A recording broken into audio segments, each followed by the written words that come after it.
Hello বন্ধুরা, তোমরা সবাই কেমন আছো? আশা করি তোমরা সবাই অনেক ভালো আছো আর আমিও অনেক ভালো আছি। তো আবারও তোমার সাথে একটা নতুন ব্লগ নিয়ে চলে এসেছি। আর এটা হলো পুজোর লাস্ট দিন, যেদিন হয়েছিল মায়ের বিসর্জন।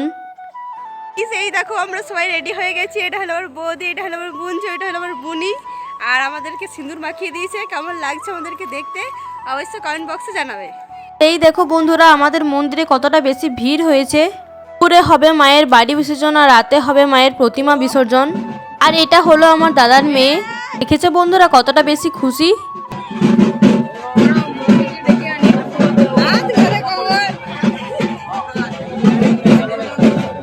এগুলো হলো আমার সখীগণ। আর হ্যাঁ বন্ধুরা, তোমরা কি কোনোদিন অন্নপূর্ণা পুজো দেখেছো? আমাদের গ্রামে অনেক বেশি ভিড় হয় আর বাইরে থেকেও অনেক লোক আসে এই পুজোটা দেখতে।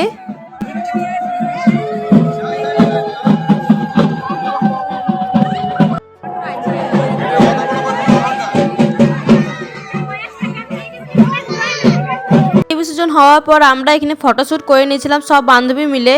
সব জিনিসটা আস্তে আস্তে ভালো যাওয়ার টাইমে অনেক মন খারাপ হয়, কিন্তু বন্ধুরা মন খারাপ করলে তো চলবে না, কারণ জীবনে অনেক কিছু কঠিন পরিস্থিতি আসে, কিন্তু সেটা হেসে হেসে পার করতে হয়।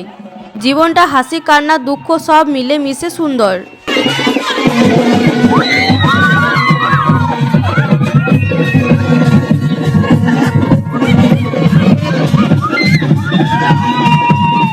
কি বন্ধুরা, আমি ঠিক বললাম তো?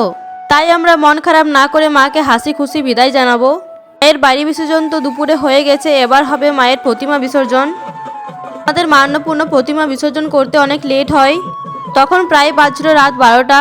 রাত 12টা বাজছিল, কিন্তু বন্ধুরা দেখেছে এখানে কত বেশি ভিড়, কারণ এই পুজোটা আমাদের বছরের পর একবারই হয়।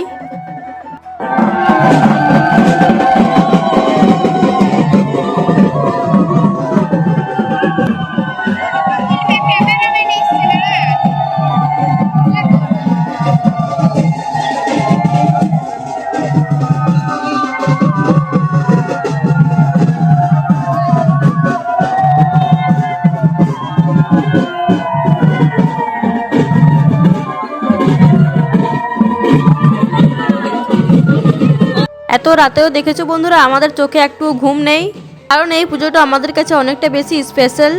মায়ের প্রতিমা বিসর্জন আজ, কিন্তু মা আমাদের সাথেই আছে, এটা ভেবেই আমরা অনেক বেশি আনন্দ করছিলাম।